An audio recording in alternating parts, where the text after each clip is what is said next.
السلام عليكم ورحمة الله وبركاته. وأنا إذن سلامي أصحابتا ميل كستو دون كجوكتين وحان إذن ليهي كسور دوادا موقال عصب iyo barnaamijkii la magac bahay waa wax mudan in laga hadlo part 2 amba qaybta labaad. walaalkaygiiyo walaashaydiyay oon aadka u jeclahay iga guddoon fariin qiimo badan ka soo baxday laab fiican.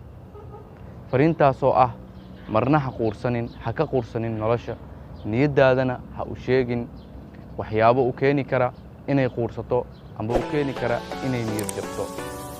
way fiican tahay in niyadda loo sheego runta, balse mararka qaar ayaa dhacda in ay dhacdo waxyaabo niyad jab kuu keena. sidaa daraaddeed ha u sheegin niyaddaada waxyaabahaas. in badan dhagahaaga wuu ku soo dhacay quursi. talo waa maxay quursi?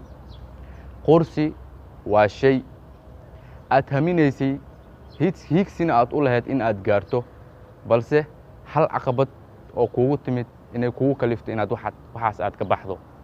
tusaale, Soomaalida waxay samaysaa sidaan wada ognahay Ramadaankii dhaqanna ay u leedahay sambuuska marka la soo jarjaro hilibka iyo wixii dhan waxaa la sameeyaa bur ay u yaqaanaan fooliyo, kaasoo intiisa badan u fiicnaada laakiin mararka qaar uu gubto. haddii aad samaysid halka xabo oo kaa gubtay aad uga tagtid sababtiisa kuwa kale, waa qayb ka mid ah quursiga. waad dareemi kartaa waxyaabaha ku dhici kara wax aad u rabtay heer sare inuu noqdo wax iska hooseeya. midda kale, Allah subxaanahu wa tacaala quraankiisa kariimka ah wuxuu ku yidhi laa taqnatuu min raxmatillaah ina allaha yakfiru dunuuba jamiica.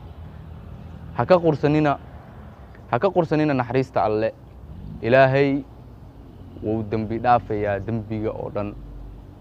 sidaa daraaddeed waxa igu kalifay inaan halkaan aan ka hadlo waa fariin inaan adiga kuu diro. fariinta waxaan jeclahay in aad noqotid qof mustaqbal wanaagsan, qof aan ka dhicin nolosha, qof horay u socda, isna dhiirigeliyana naftiisa. u sheega waxyaabo badan, ilaahaaga ka cabso, kuna kalsoonow allihii koomkan ku keenay, kaana dhigay islaam, ku qaadsiiyey diinta islaamka. maasha allah, ilaah ku mahdi, naftaadana ku kalsoonow. kalsoonida waa waddada guusha lagu tago.